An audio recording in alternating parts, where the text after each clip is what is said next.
અડધો સિક્કો મૂકવાનો બેટા અને અડધું ગોળ દોરવાનું. હા હવે કાતરથી કટ કરો.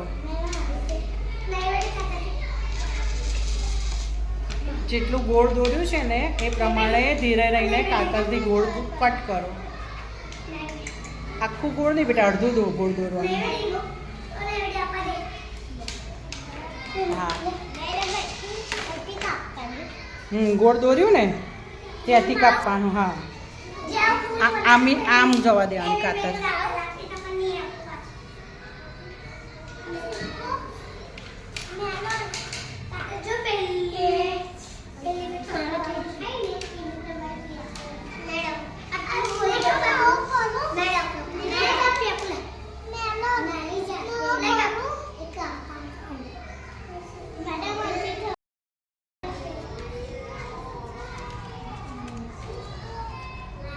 વાહ જો ફૂલ બની ગયું.